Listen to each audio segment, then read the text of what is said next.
Can you believe that with just one pack of braided hair extension, I made this macro twist wig? Yes, welcome to PC Child Hair. So in this video, I'm going to be showing you the tutorial of how I made this wig with just one pack of braided hair extension. So let's go. So for this, we need our 4x4 closure, our ventilating pin, crocheting pin, our dome wig cap, and this is the pack of braided hair extension I'm going to be using, Supreme braid times. You can see it. So we're going to place our dome wig cap on our mannequin head, and we are going to fasten it with pin.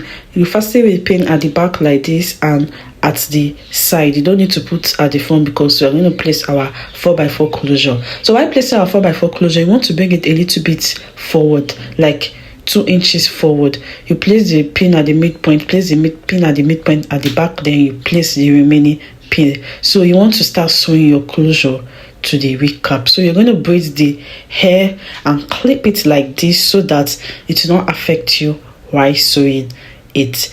So let's start sewing it. You can see that the closure has an M shape. Yes, so that's the perfect placement for this 4x4 closure. So let's start sewing. So you're going to start sewing. Make sure you knot it very well. It's braided wig, so that when you're braiding it, it will not pull off, from the wig cap. You understand?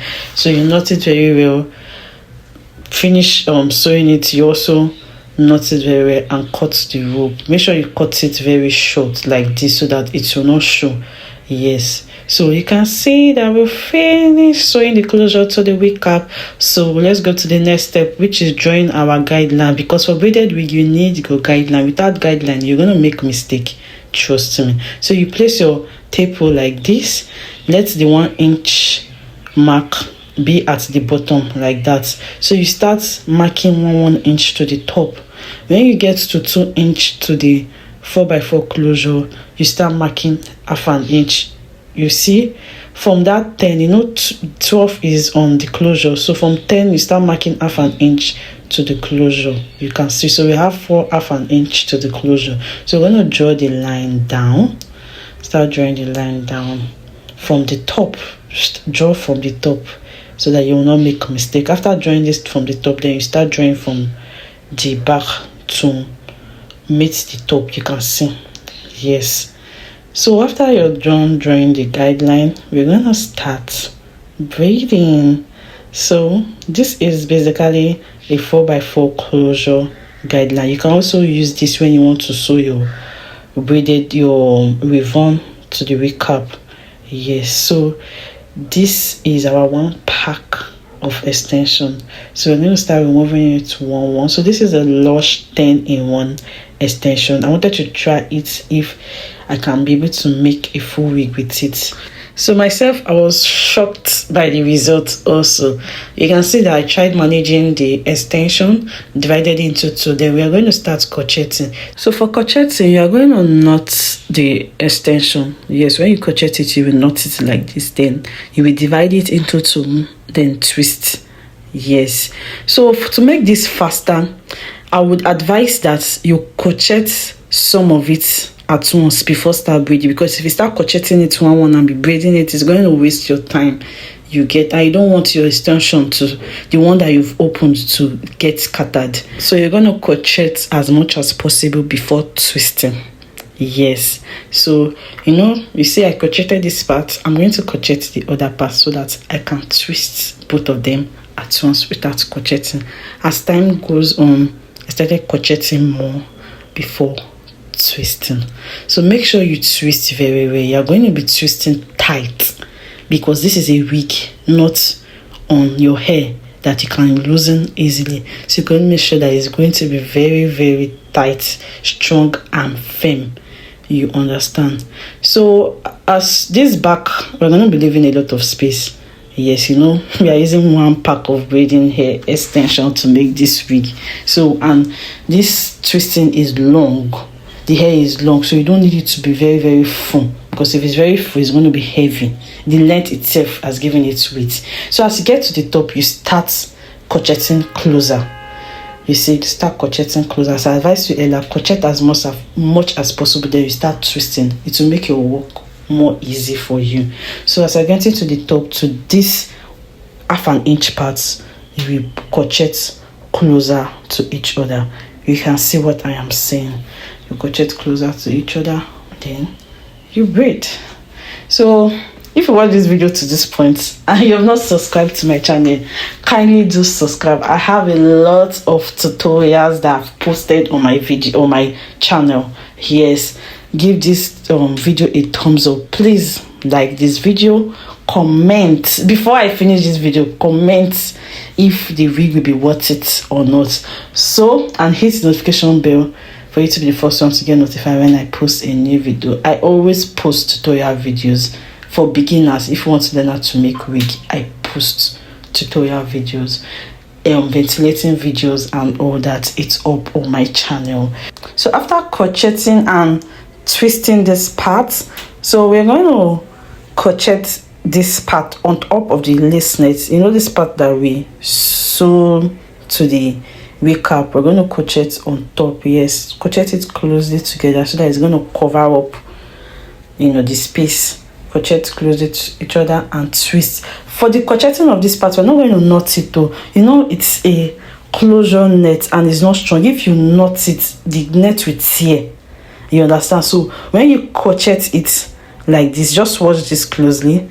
You put your pin in there, then you put your braiding hair extension, then you crochet it. You want to do it like this. You're not knotting it. Yes, like this. Then you start twisting from the down. Yes, because if you knot it before twisting, the net will tear. The net will tear. So you're going to crochet it down like this. Then you do everything round. You can see that we'll finish braiding the back. So we are going to plait our closure. So don't mind that this back is not full. No worry, when you finish plaiting this closure, it's going to cover up, trust me. So we're going to divide this closure into 3. We will plait this back first. You get to plait this back part first, then before plaiting this side. So I'm going to be showing you how I plaited this hair from this side. I finished plaiting the back. I could not video that part, so I'm going to video this part for you to know how I did this closure.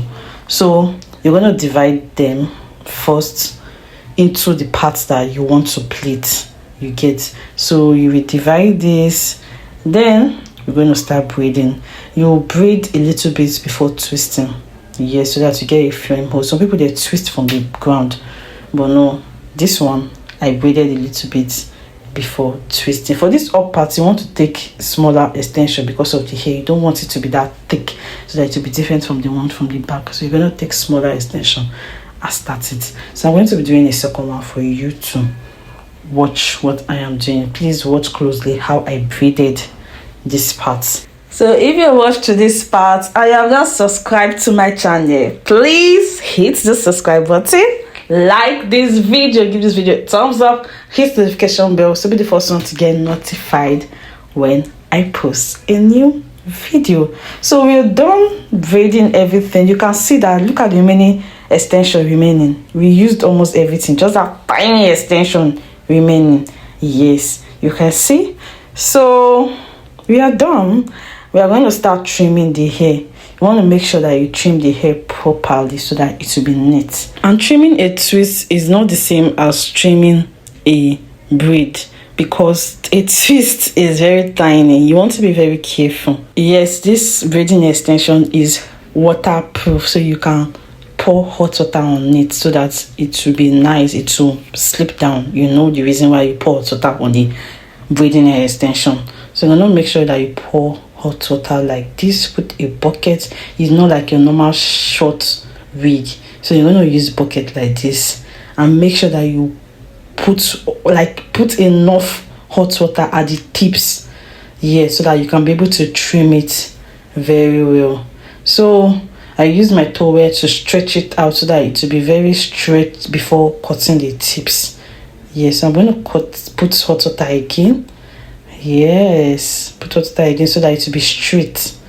It will be straight. Yes, so I cut it. You can see everything is now equal. So you're going to use hot water to pour the tips so that it will, and I know when you cut it, the tips, it's going to be sharp. So you pour hot water so that, you know, it will just align and shake off that sharpness. So you're going to leave it to dry. So is dried, we're going to cut off this remaining, wig cap so that your closure will show. Yes, we're going to cut off this excess wig cap from it. After cutting off this excess wig cap, we are going to sew our wig band to it. So we're going to measure 7 inches. Yes, 7 inches is the ideal length of wig band you sew, or elastic band you sew to your wig cap. So I'm done sewing it to my wig cap. You can see our wig is basically ready. Ooh! So is this wig very fine and worth it for 1 pack of braiding hair extension? So if you love this video, give this video a thumbs up, subscribe to my channel. I love you. Bye bye.